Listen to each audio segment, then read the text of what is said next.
Last night we had an exclusive look inside the Church of Scientology and its plans to expand in Australia.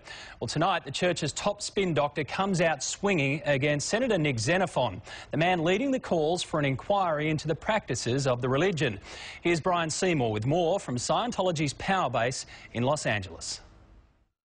And I understand that you're an advocate for the senator, and that I'm not an advocate for the senator. You forwarded his bigoted witch hunted views. You've got that totally wrong, Tony. You know what? And that's the position that you take. And you know what? That's totally wrong. You have that right. Did you say that to get it on camera, to use it against me? Because that's totally untrue what you just said. It's not just what's occurred in Australia, it's what's been happening in the US, in France, in Germany, in Greece, in Russia, all around the world. People are waking up to their practices and the damage they can cause individuals.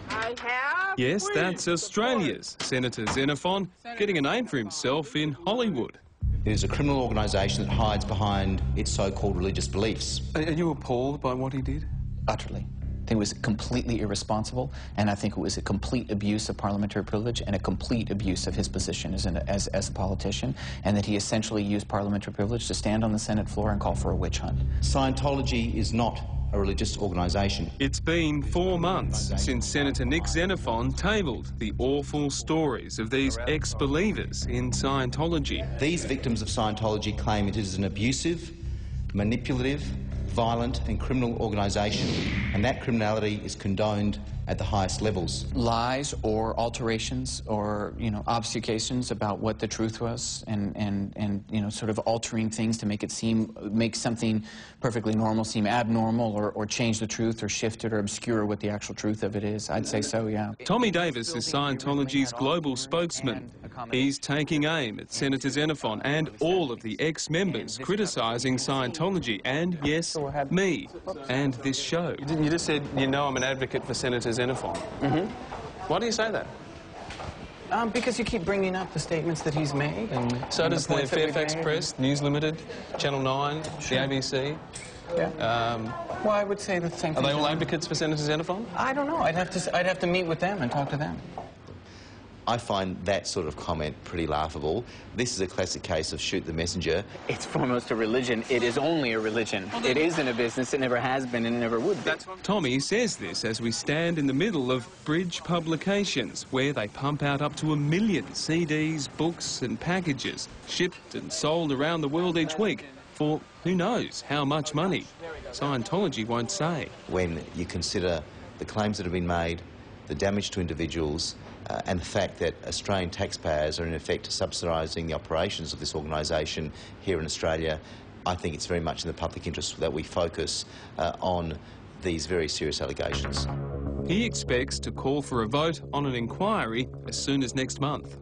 Scientology says it's not worried. According to Tommy Davis, Scientology has grown more in the past year than in the previous 5 years. Apparently the figures to prove that are in a building just down the road here in Hollywood, but Tommy hasn't shown us. The protest group Anonymous claims that Scientology's numbers are falling.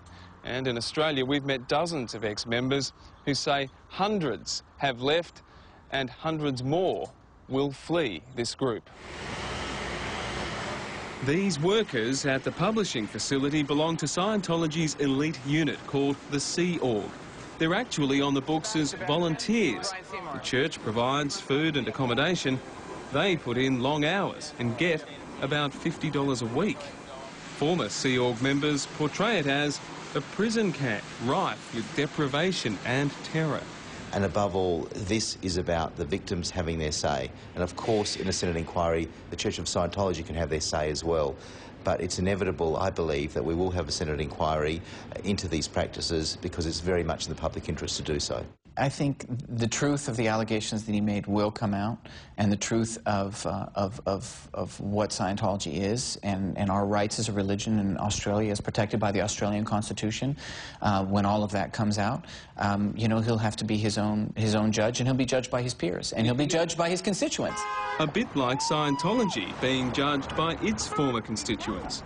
More are coming forward. Other media are now telling their stories. Soon, I'll be just one of many Tommy Davis will deal with. How do you reckon we'd all go if the elevator stopped? We were trapped here for 2 days in the elevator. How do you reckon we'd... I'd probably kill myself. I think You'd probably kill yourself? Just kidding. How do you reckon we'd... I think we'd be all right. It's Brian Seymour exploring the world of Scientology, and Senator Xenophon has the Greens' support for an inquiry and also claims other senators have privately indicated they will vote for one too.